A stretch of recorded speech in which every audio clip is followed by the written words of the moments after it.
I get it, thinking of going electric, but not totally ready to say goodbye to your gas engine. Don't worry, we've all been there.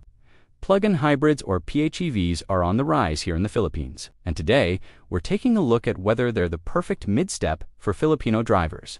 Hi everyone, welcome to another episode, and today we're unpacking plug-in hybrids in the Philippine setting, from local incentives to your daily drive feel. If you're curious about whether a PHEV suits your lifestyle, stick around because by the end of this video, you'll know exactly what a plug-in hybrid is, why it might be a good fit for you, and how it could be your bridge to the exciting world of electric mobility. So what exactly is a plug-in hybrid? A plug-in hybrid combines a gasoline engine, an electric motor, and a battery that you can charge, giving you the best of both worlds. You'll get short drives powered purely by electricity and the flexibility to go gas when you need to travel far and wide. Now, let's talk about the pros, starting with the one that makes the most sense in our local context. 1. Lower fuel cost. With a plug-in hybrid, you can drive from your home to work using only electricity, assuming, of course, that you have a charging setup at home or at your office. Then, once your battery is depleted, you can seamlessly switch to your gas engine for the rest of your day. So you won't have to worry about soaring gas prices, since you're mainly using electricity when you're driving around the metro. Number 2. Tax perks. According to EVIDA, or the Electric Vehicle Incentive Development Act, PHEVs enjoy zero tariffs, which means no import duties and no VAT. This also extends to the charging equipment and even spare parts. Take note that EVIDA was recently extended and is now valid until 2028. 3. No range anxiety. Unlike full EVs, plug-in hybrids still have your trusty gas engine to rely on. So for those long trips or provincial drives, you don't have to worry about running out of juice. You just hit the road and go. 4. Available models locally. Now you might be wondering what PHEV models are available in the Philippine market. Well, let's start with the BYD Sealion 5 German Mark I, which starts at 1.248 million pesos. It boasts a combined range of up to 1,000 kilometers with 71 kilometers in pure EV mode. There's also the Changan Nevo Q05 PHEV, priced starting at 1.259 million pesos, offering 125 kilometers of all-electric range.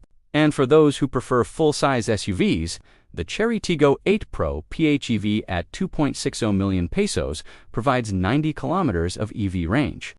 Lastly, for pickup enthusiasts, the BYD Shark 6 can be an option. This model has an impressive 80 kilometers of all-electric range. Well, these are the pros, but let's not forget the cons to consider before making your decision. 1. Higher cost. Initially, PHEVs are more expensive than regular hybrids. However, this investment can be offset by government incentives and lower fuel costs. But if you're considering a plug-in hybrid solely for its potential resale value, think again. The additional complexity of a plug-in hybrid powertrain may make it less appealing to future buyers, leading to a potentially lower resale value compared to traditional internal combustion engine vehicles. 2. More things to maintain. PHEVs have extra components such as batteries and electric motors, which means more parts to care for and maintain. Regular servicing is crucial to keep these systems functioning optimally. So while PHEVs offer an electric driving experience, they do come with the added responsibility of caring for these additional systems. 3. Could cost more than expected. Some studies have shown that real-world fuel costs for plug-in hybrids can be higher than expected if owners don't plug in and charge the battery regularly. The sweet spot seems to be around 2,500 miles or 4,000 kilometers per year when the cost savings of the PHEV really start to kick in. 4. Limited charging gaps.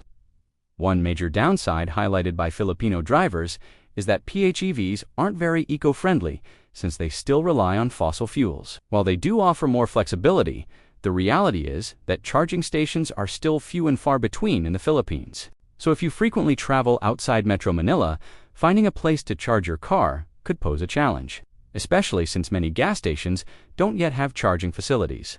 So what's promising is the newest PHEV tech shows remarkable efficiency, going as much as 2.9 liters per 100 kilometers and up to 1,200 kilometers total range. As more countries shift towards adopting plug-in hybrids as a cleaner and more efficient alternative to traditional internal combustion engine vehicles, the technology will likely become more refined and accessible to consumers.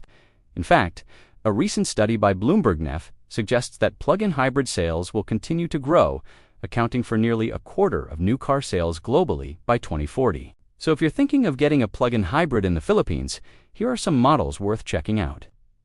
Locally, you can check out models like the BYD Sealion 6, Chery Tiggo 8, Pro E+, Changan Nevo Q05, and Jaecoo J7 PHEV. There's a lot to love about plug-in hybrids, especially their versatility and fuel efficiency. Just remember to weigh the pros and cons based on your lifestyle and driving needs. If your daily commute is short, you charge regularly at home, and you want flexibility, go for a PHEV. But if you drive mostly long hauls and charging options are still limited, maybe wait for more infrastructure or consider a traditional hybrid. So could a PHEV be your next car in the Philippines? If you're balancing cost, convenience, and future readiness, the answer could be yes. Let me know in the comments what PHEV you're eyeing, or are you waiting for full EVs? Don't forget to like, subscribe, and hit the bell for more car insights, all from a Pinoy perspective. See you next time.